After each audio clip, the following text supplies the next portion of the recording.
नमस्कार दोस्तों, कैसे हैं आप? मैं हूं गौरव और ये है ट्रांसफॉर्मेशंस। जैसा कि आप सब जानते हैं कि बिहार में अगले 2-3 महीनों में कॉन्स्टिट्यूशन असेंबली के या कह सकते हैं विधानसभा के इलेक्शंस हैं, जो कि विधायक इलेक्ट किए जाएंगे। अराउंड 243 सीट्स हैं बिहार में। और इस वीडियो में हम समझने की कोशिश करेंगे कि ट्रांसफॉर्मेशन जैसे प्लेटफॉर्म्स की कितनी ज़्यादा ज़रूरत है फ़िलहाल इस तरीके की Indian political and electoral system में, या एक तरीके से इंडियन डेमोक्रेसी में, ताकि इंडियन डेमोक्रेसी एक तरीके से प्रॉपर हर हर युवा को या भारत के हर एक तरीके से सिटीजन को एक इक्वल अपॉर्चुनिटी दे सके कि वो अगर समाज का नेतृत्व करना चाहता है या समाज का रिप्रेजेंटेशन करना चाहता है और अपने अपनी विधानसभाओं में एज ए विधायक या as a three tier government या एज ए सांसद या भले ही भारतीय संसद में पहुंचना चाहता है या जाना चाहता है और विकास के नए आयाम तक पहुंचना चाहता है और society at large, community at large के विकास के लिए काम करना चाहता है, तो ये ट्रांसफॉर्मेशन जैसे प्लेटफॉर्म कितने ज़्यादा ज़रूरी है। जैसा कि आप जानते ही हैं कि बिहार में लगभग काफ़ी वक्त से, काफ़ी सालों से, लगभग 15-17 सालों से नीतीश कुमार की ही गवर्नमेंट है। और काफ़ी बार उन्होंने कभी आरजेडी के साथ, जो कि लालू प्रसाद यादव की पार्टी है, या कभी बीजेपी के साथ इस तरीके से गठबंधन किया और इस तरीके से सरकारें चलती रही। और ओवरऑल अगर आप लोगों के बारे में भी जानने की कोशिश करेंगे या इस तरीके से जानेंगे, तो आपके पास 4-5 प्रमुख नाम ही आपको सुनने में आएंगे। एक तो बीजेपी से या नीतीश कुमार की पार्टी से या लालू प्रसाद यादव या उनके उनके बेटे तेजस्वी यादव से, या फिर अभी प्रशांत किशोर एक नया चेहरा उभर के आए हैं,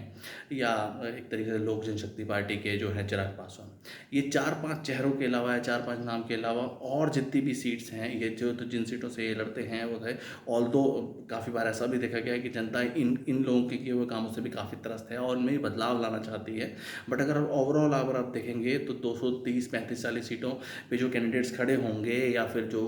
उस तरीके के लोग जो समाज के लिए कुछ करना चाहते हैं, उनका तो हम नाम भी नहीं जानते। अब अगर कोई भी ऐसा एक युवा जो किसी और एक तरीके से विधानसभा से खड़ा होना चाहता है, या जितनी भी और सभी इतनी तरीके की विधानसभा, तो उसको एक इक्वल अपॉर्चुनिटी भी नहीं मिल पाती कि वो अपने विचार रख सके समाज के बीच में, क्योंकि उसके पास ऐसा कोई पॉलिटिकल कैरियर या एक तरीके से पॉलिटिकल बैकिंग्स नहीं है, तो अपने विचार भी नहीं रख सकता। और फिर लोग किस तरीके से बदलाव की राह पे या बदलाव के लिए किसी नए इंसान को या किसी नए युवक को अपॉर्चुनिटी देंगे। तो ट्रांसफॉर्मेशन जैसे प्लेटफॉर्म उस तरीके के युवाओं के लिए जो समाज में उठना चाहते हैं या समाज में एक तरीके से समाज के नेतृत्व के लिए, समाज के विकास के लिए खड़ा होना चाहते हैं और अपने विचारों को लोगों तक पहुंचाना चाहते हैं और उन विचारों से एक तरीके से